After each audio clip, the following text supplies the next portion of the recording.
नमस्कार दोस्तों, कैसे हैं आप सभी।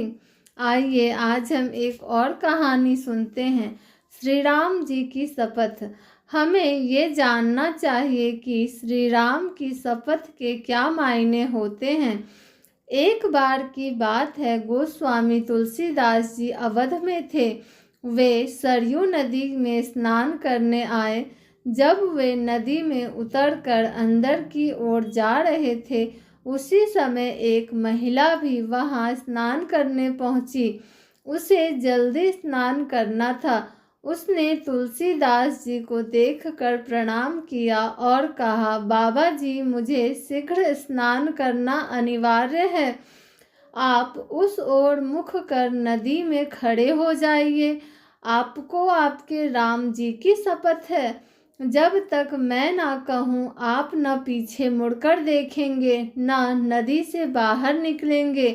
गोस्वामी तुलसी जी ने उस महिला को आश्वासन दिया। नदी में महिला की ओर पीठ घुमाकर खड़े हो गए। कड़ाके की ठंड पड़ रही थी। महिला जल्दी जल्दी नहा कर भागी। जल्दबाजी में वह महिला गोस्वामी जी को पीछे मुड़ने व बाहर निकलने को कहना भूल गई। इस कारण गोस्वामी जी घंटों नदी में ही रह गए। जब इतनी देर हो गई और गोस्वामी जी मंदिर नहीं पहुँचे, तब लोग हर जगह उन्हें ढूंढने लगे। ढूंढते ढूंढते पता चला कि गोस्वामी जी स्नान करने गए थे, तब से अभी तक वापस नहीं आए हैं। उनके साथ के लोग सरयू नदी के किनारे जा पहुँचे। उन्होंने वहां पाया कि गोस्वामी जी नदी में खड़े हैं।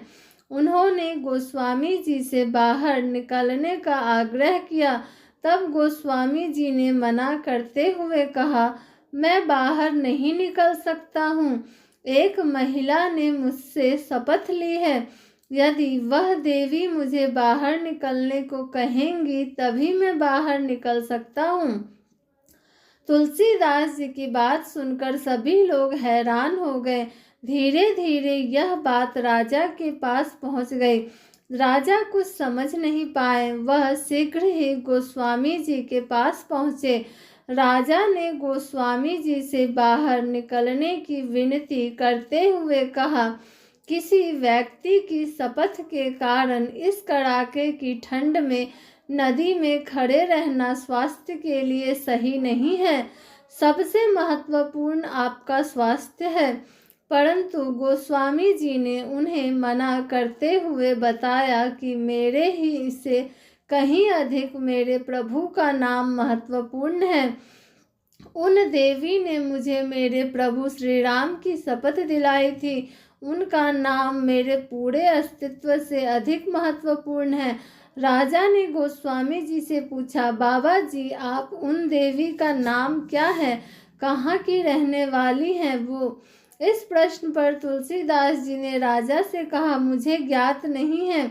तब राजा ने पूरे अवध में ढोल बजवा के उन महिला को शीघ्र सरयू नदी के तीर पर उपस्थित होकर गोस्वामी जी को शपथ मुक्त करने का आदेश दिया।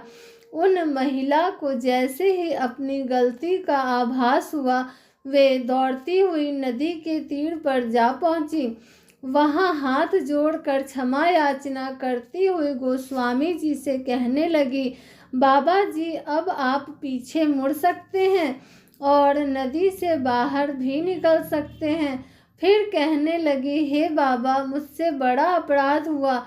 मैं दंड की भागी हूँ। यदि आपकी दया हो तो क्षमा करें। गोस्वामी तुलसीदास ने मुस्कुराते हुए कहा, नहीं देवी, आपसे कोई अपराध नहीं हुआ है। मेरे प्रभु चाहते थे कि मैं यहाँ एकांत में श्री सरयू जी के जल में उनकी भक्ति करूं। मुझे ऐसा करने का शुभ अवसर प्राप्त हुआ। इसके लिए आपको धन्यवाद। ऐसे होते हैं सिद्ध पुरुष, अंतः शांत। यह भारत भूमि है, देवभूमि है, जिसे भगवान भी अवतरित होने के योग्य समझते हैं।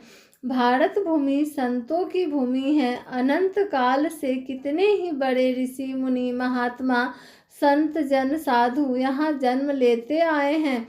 अपने ज्ञान की धारा से अपने समय में और उसके बाद भी लोगों को निर्मल करते हैं। Thanks for watching. Like, share and subscribe.